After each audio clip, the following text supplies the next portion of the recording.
Welcome to Chapter 4, Consumer Decision Making.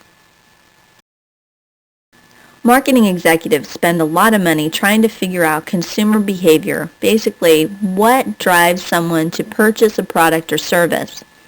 If you frequent the right cafes in Sunset Plaza, Melrose, or the 3rd Street Promenade in and around Los Angeles over the summertime, you're likely to encounter a gang of sleek, impossibly attractive motorbike riders who seem genuinely interested in getting to know you over an iced latte. Compliment them on their Vespa scooters glinting in the brilliant curbside sunlight, and they'll happily pull out a pad and scribble down an address and phone number, not theirs, but that of the local boutique where you can buy your own Vespa, just as they'll confide the rap artist Cisco and the movie queen Sandra Bullock recently did. And that's when the truth hits you. This isn't any spontaneous encounter. These scooter-riding models are on the Vespa payroll, and they've been hired to generate some favorable word of mouth for the recently reissued European bikes. This is called buzz marketing, and it's one of the many tactics that marketing executives use to influence consumer behavior. The study of consumer behavior is related to the fields of psychology and sociology because the end goal is to understand why people do what they do, in this case, why people buy the products that they do. Consumer behavior describes the manner in which consumers make purchase decisions and how they use and dispose of the purchased goods or services. Understanding consumer behavior reduces uncertainty when creating the marketing mix and figuring out who will buy which products, how much they're willing to spend, and how often. The consumer decision-making process is a step-by-step method used by all of us when we buy goods or services. Need recognition occurs when someone is faced with an imbalance between actual and desired states. Basically, marketing helps consumers figure out what they don't have and what they want to make them happy or satisfied.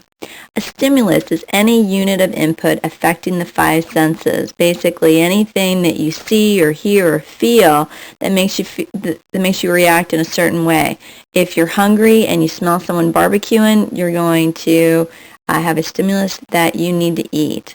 A stimulus can be either internal or external. Internal stimuli are a person's normal needs. External stimuli stem from sources outside of yourself. Advertisements, for example, are common external stimuli.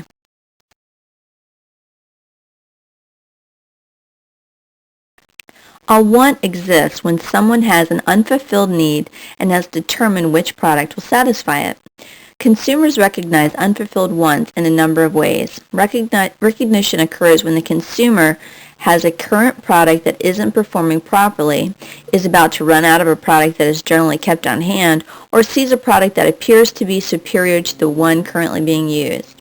An example, the rapid changes in computer technology leads computer owners to recognize unfulfilled needs. Someone may not know that their computer is running very slowly until they see someone else's computer that is running faster or looks like it would meet their needs in a better way.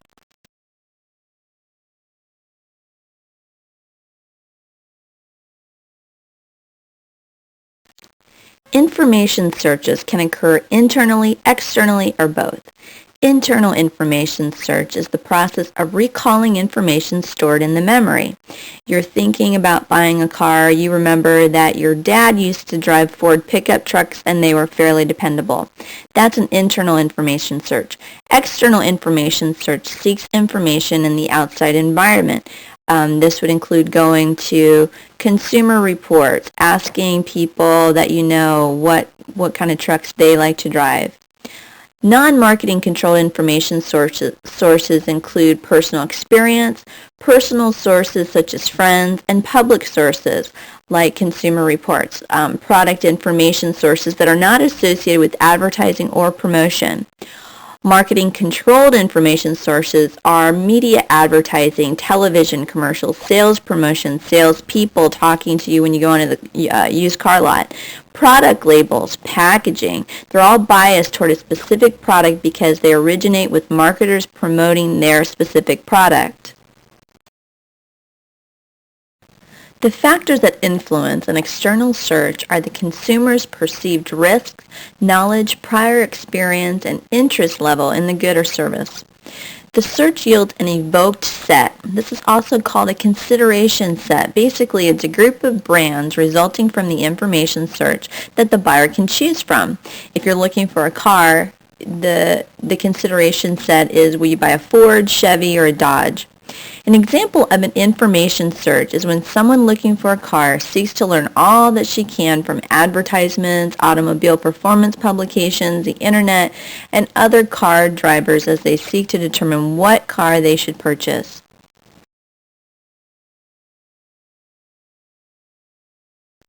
Evaluation involves the development of a set of criteria. These standards help the consumer evaluate and compare alternatives.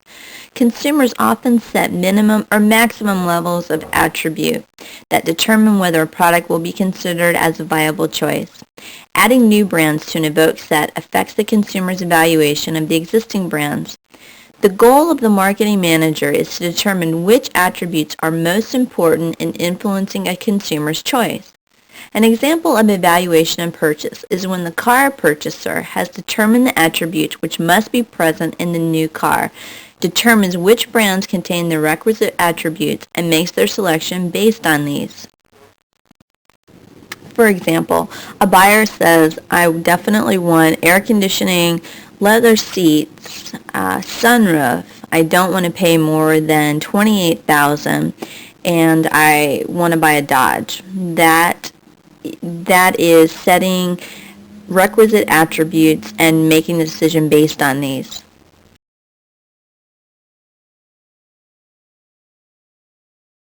When buying products, consumers expect certain outcomes from the purchase.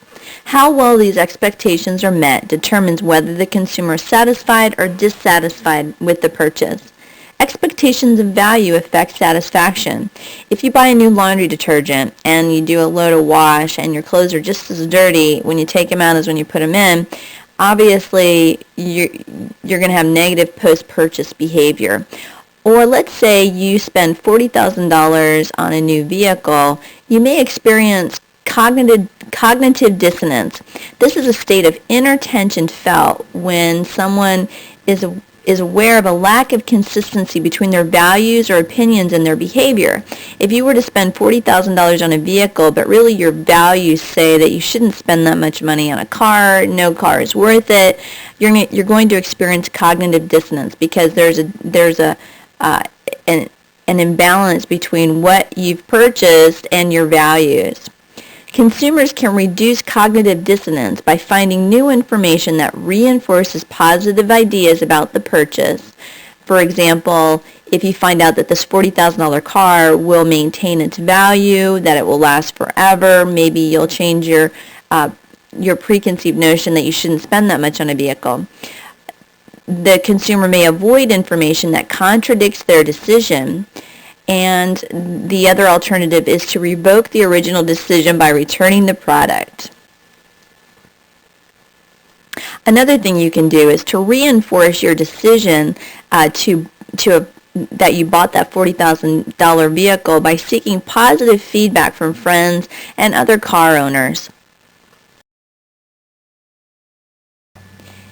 Involvement refers to the amount of time and effort a buyer invests in the search, evaluation, and decision processes of consumer behavior. The types of consumer buying range from routine to limited to extensive. Routine response behavior is used for frequently purchased, low-cost goods and services that require very little decision. This can also be called low-involvement products. For example, when you go to the grocery store, you probably don't put a lot of time into which toothpaste you'll buy or what soft drink you'll buy or the pack of gum. You're just going to grab it off the shelf. Limited decision-making occurs when a consumer has previous product experience but is unfamiliar with the current brands available. It's also associated with lower levels of involvement. This includes buying books, clothing, and some home furnishings that aren't really expensive. Extensive decision-making is used for unfamiliar expensive and infrequently bought items. It is the most complex type of consumer buying decision and is associated with high involvement on the part of the consumer. Just think about buying a house or a car. You're going to spend a lot of time doing research, hopefully.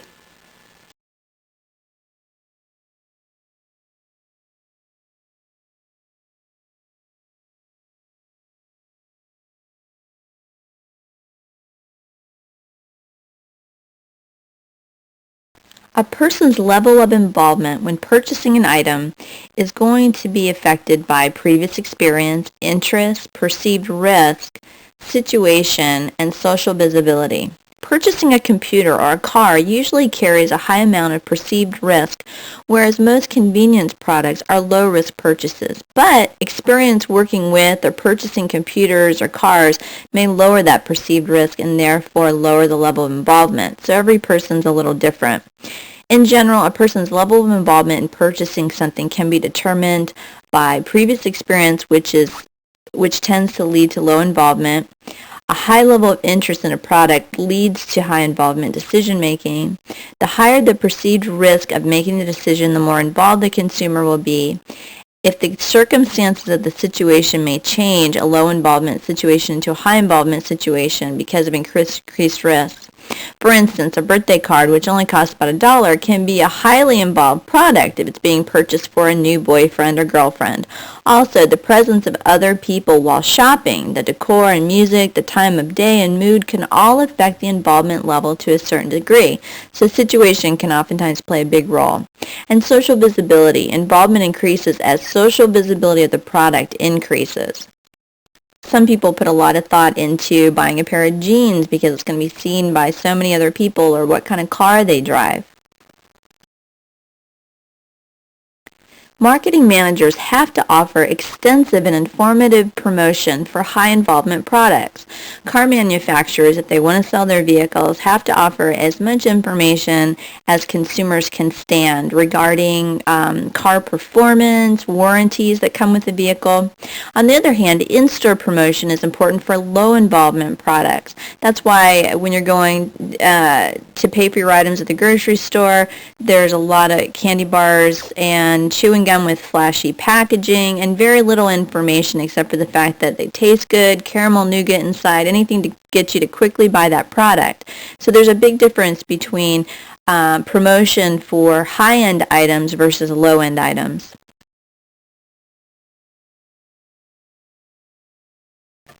Numerous factors influence a person's decision-making process to determine if he will buy or not buy. The consumer decision-making process doesn't occur in a vacuum, however. On the contrary, underlying cultural, social, individual, and psychological factors strongly influence this decision-making process. Just think about yourself and all the underlying reasons you bought the car that you did, the type of bicycle that you ride, if you are into health food or not, if you like to buy fancy clothes or prefer to buy t-shirts and jeans. All the products that you purchase are determined by the culture that you were raised in. Culture is the essential character of society that distinguishes it from other cultural groups. It's defined as the set of values, norms, attitudes, and other meaningful symbols that shape human behavior and the elements of culture, values, language, myths, customs, rituals, and laws, as well as artifacts and products, as they are transmitted from one generation to the next.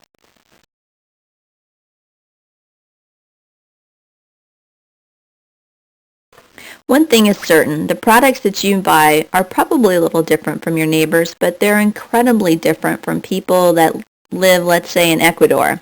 Culture is pervasive, functional, learned, and dynamic. Values are the enduring beliefs that a specific model of conduct is personally or socially preferable to another mode. Values represent what is most important in people's lives. The personal values of consumers have important implications for marketers if they want to target their message more effectively. Underlying core values can vary across cultures. Products have cultural values and rules that influence their perception and use. Elements such as the meaning of colors and language can impact the perceptions of a product. Here are some examples of how language barriers led to major marketing blunders and cost companies in terms of money and their reputation. A subculture is a homogeneous group of people who share elements of the overall culture as well as unique elements of their own group. Subcultures may be geographically concentrated, such as Cajuns in the Bayou regions of southern Louisiana. Subcultures may also be geographically dispersed, such as Harley-Davidson owners. Identification of subcultures makes the design of special marketing programs possible. A social class is a group of people who are nearly equal in status. They regularly socialize among themselves, both formally and informally, and they share behavioral norms. Social class is typically measured as a combination of occupation, income, education, wealth, and other variables. Lifestyle distinctions between social classes are greater than the distinctions within a given class.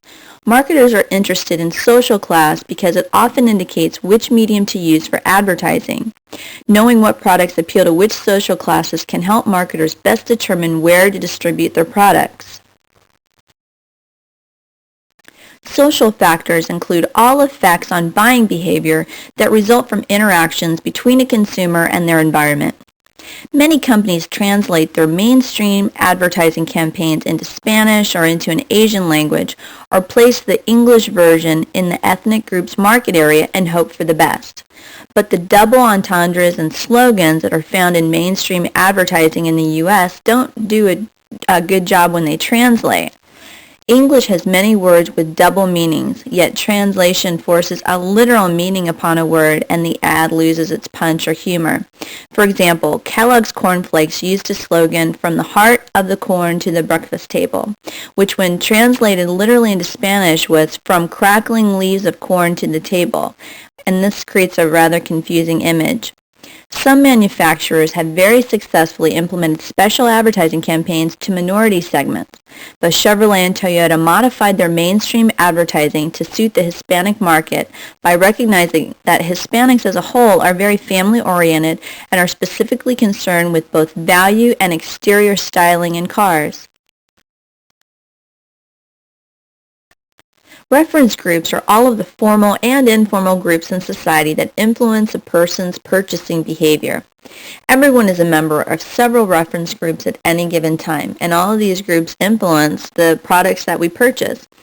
They include your family, friends, fellow students, people in your church. They're the people in your aspirational groups. Aspirational groups are a sports team or club you'd like to join. And there are also non-aspirational groups that influence your purchasing behavior. Non-aspirational groups are a group of people you don't care for and wouldn't want to be like. Reference groups are an important concept to marketers because consumers may use products to establish identity within a group or to gain membership to it. This is especially true for Generation Y or younger people who group affiliation is very important. Reference groups also provide cues for consumption behavior. Products whose choice is affected by reference groups include cars, TVs, beers, cigarettes, and especially clothing. Marketing executives actually break reference groups into several different categories. Direct membership groups are face-to-face membership groups that touch people's lives directly. Primary membership groups are reference groups with people you interact with in an informal, face-to-face manner like your family, friends, or fellow employees. Secondary membership groups include people you associate less consistently with, and it's on a more formal basis, like clubs, professional, or religious groups. Indirect membership groups are groups of which one is not a member. Aspirational groups are groups you would like to join. You have to have membership and you have to conform to that group. This is really common like in college, sororities or fraternities, or clubs that are expensive to join. And then there's non-aspirational reference groups. groups that you don't want to be identified or associated with, and so you're going to completely avoid buying products that would associate you with a certain type of people you don't want to be like. Reference groups are extremely important to the Generation Y, teenagers and young 20-somethings. And so marketing executives spend millions of dollars in a year to try and figure out who are the kids that others want to identify with, who dress in a certain way that others want to be like. Reference groups serve as information sources and influence perceptions. They affect a person's aspiration levels, and their norms either constrain or stimulate consumer behavior. But reference groups certainly just don't apply to Generation Y. They apply to people at all levels. If you were to drive into a middle-class neighborhood, you might see that similar cars are parked in driveways, that people that live in these neighborhoods dress similarly. Maybe they listen to similar types of music. And so reference groups are really a good indication for marketing executives to figure out what types of products people want to buy, how much they're willing to spend, where they want to buy these products. Marketing executives are also quite interested in gaining the attention of opinion leaders. These are people who influence the opinions of others and obviously can affect what other people buy. An opinion leader may not be influential across different product categories. However, the product endorsement of an opinion leader is most likely to succeed if an association between the spokesperson and the product can be established. So think about in advertising all the celebrities that support different products. Opinion leaders are also often the first to try new products and services. And opinion leaders don't necessarily have to be celebrities or spokespeople. There can be opinion leaders within social groups. This probably isn't a big surprise to you that the family is the most important social institution for most consumers. It strongly influences our values, attitudes, self-concept, and socialization process. Not all family decisions are jointly made, however. Some decision roles are specific to a product or user. Trends in the American family are having a strong influence on decision-making roles. I'm going to go over the purchase and information roles within the family. There's usually someone who's an initiator. They're the one that suggests, initiate, or plant the seed for the purchase process. Then there's the influencer who provides valued opinions, the decision maker who actually makes the decision to buy, the purchaser who makes the actual purchase, and the consumer who is going to be using the end product. Children today actually have a great influence over the purchase decision of their parents. Many food items that are purchased, the children are the initiators, influencers, and consumers, while the parents are the decision makers and purchasers. A person's buying decisions are very influenced by personal characteristics that are unique to each person. Gender differences include the obvious physiological difference and distinct cultural, social, and economic roles. Each sex has very different shopping behaviors. Then there's the age and family life cycle stage. Consumer tastes in clothing, food, cars, furniture, and recreation are often age-related. Just think about through your life how your taste in clothing, food has changed over time. Perhaps as you got older, you eat more. You're more health conscious. Maybe with your clothing, you're shopping to be more professional for your job, or maybe you're into comfort now. The family life cycle also determines an orderly series of stages through which consumers' attitudes and behavioral tendencies evolve. Obviously, a 5-year-old isn't going to be pushing his parents to buy diapers or to purchase a family car. So it depends on where a person is at in the family life cycle, what products they're going to buy, and some of those are quite obvious. The family life cycle is often used as an indicator of consumer purchase priorities, but marketers have to be aware of the many non-traditional life cycle paths that are common today. Personality is a way of organizing and grouping the consistencies of a person's reactions to situations. Personality includes a person's underlying dispositions, especially their most dominant characteristics. Personality is not often used by marketers because it varies from person to person and because targeting and communicating with only a certain personality segment is very hard to do. Self-concept is how a consumer perceives themselves in terms of attitudes, perceptions, beliefs, and self-evaluations. Self-concept provides for consistent and coherent behavior. The ideal self-image is the way a person wants to be. The real self-image is the way the person actually perceives herself. Another important component of self-concept is body image, the perceptions of one's own physical features. Lifestyle is a person's mode of living that's identified by their activities, their interests, and opinions. Personality and self-concept are reflected in a person's lifestyle. Parents got an unexpected lesson in marketing when Toys R Us debuted a recent store design where toys were specifically marketed to either boys or girls. Many customers were outraged at the stereotyping. The Toys R Us controversy is just one example of a marketing practice that's come back into vogue among companies marketing toys, software, and other products to kids, targeting kids based on their gender. Research today finds that girls do feel empowered to achieve the same things as boys, yet boys and girls still see themselves in traditional gender stereotypes. Many companies are feeling freer these days to acknowledge these differences between boys and girls. Can you think of examples of gender marketing that you've seen recently? And what are your thoughts on toy manufacturers specifically targeting boys or girls in their promotions? Marketing executives often use psychographics to examine consumer lifestyles and to categorize consumers.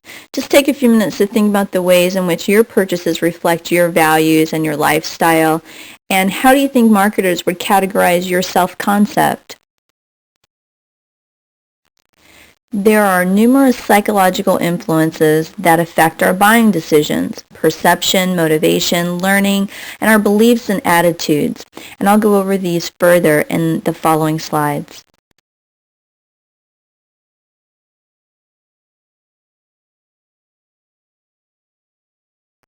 While you're subjected to about 2,000 marketing stimuli a day, and that includes any kind of promotion, labeling, packaging, you're subjected to about 250 real advertisements a day. And that's still a lot. You can probably agree that you don't pay attention to many of them. You may change stations during a radio commercial or zone out during them, and you probably only watch the real fast-paced, racy, or funny TV commercials that get your attention. Because of this, marketers have to change advertisements continuously and make them very attention-grabbing. The threshold level of perception is referred to by experts as the level of change required to make a just noticeable difference in consumer perception. Experts estimate that at least 20% that a 20% change in the stimulus is required for people to pay attention and not get bored. Companies also send messages subconsciously to consumers. This is what's known as subliminal perception. Consumer perceptions of products can have a real impact when marketing, especially on a global basis. Motives are the driving forces that cause a person to take action to satisfy specific needs. Maslow classified these human needs and motivations into 5 categories in ascending order of importance, and I'll go over those in the next slide. Maslow's hierarchy of needs is a method of classifying people's needs and motivations into categories. Maslow's hierarchy is used in psychology and very often in numerous aspects of business, so you may have already studied this in communications or management classes. It also plays heavily into marketing and helping to determine why people buy the products that they do. People generally have to fulfill the lower level needs before they can move up this hierarchy. First, there's psychological needs, which include things like food, water, shelter. Then there's your safety needs, the need for security, freedom from pain and discomfort. Then you're looking to fulfill your social needs, love, a sense of belonging. Then there's the need to fulfill your self-esteem, to gain self-respect, accomplishment, prestige, fame, recognition of your accomplishments. And then finally, there's self-actualization, the need for self-fulfillment and self-expression. Just take a few moments to think about how marketers appeal to these needs in advertisements, especially the top 3 in this hierarchy. Learning is the process that creates changes in behavior, immediate or expected, through experience and practice. We learn how to make purchase decisions. Many commercials take advantage of our capacity to learn by showing successful product use. Experiential learning is learning by doing, whereas conceptual learning is learning by applying previously learned concepts to a new situation. Stimulus generalization happens when one response is extended to a second stimulus, similar to the first. For example, when companies run commercials that are similar and they keep their slogan the same, commercials for Diet Coke and the packaging for Diet Coke is similar to regular Coke because most people already are familiar with that brand and they already have an association with it or a loyalty to it. Coke already has brand recognition and they take advantage of this. Stimulus generalization is the reason why many companies choose to use family branding in which different products are offered under the same brand name. Reinforcement and repetition boost learning. Sears has many brand names that people trust because they're familiar with Sears. Craftsman tools, for example, are known for Sears. Stimulus discrimination is a learned ability to differentiate among stimuli. This is a strategy that Bud Light used in its advertising campaign, "Don't ask for a light, ask for a Bud Light." Product differentiation is a marketing tactic designed to distinguish one product from another. Beliefs are organized patterns of knowledge that a person holds as true about his or her world. Consumers tend to develop a set of beliefs about a product's attributes, and through these beliefs form a brand image, a set of beliefs about a particular brand. Just think when I say the word Mercedes, what attributes come to your mind? These are your set of beliefs about that product's brand name. Now, if I were to say Yugo, would a completely different set of product attributes pop into your head? An attitude is a learned tendency to respond consistently toward a given object. Beliefs help form the basis for attitudes, as do our values. People's attitudes regarding the use of tobacco, firearms, the purchase of products that come from countries with poor human rights histories have led to the creation of a social conscience. Often the marketer's goal is to change attitudes toward a brand if it's negative. This goal might be accomplished in 3 ways. Changing beliefs about the brand's attributes. For example, a famous ad campaign by Honda in the 1960s attempted to change consumer attitudes about motorcycles, and they did a very good job. Their slogan was, "You meet the nicest people on a Honda." Marketers also try to change the relative importance of these beliefs and add new beliefs to their products.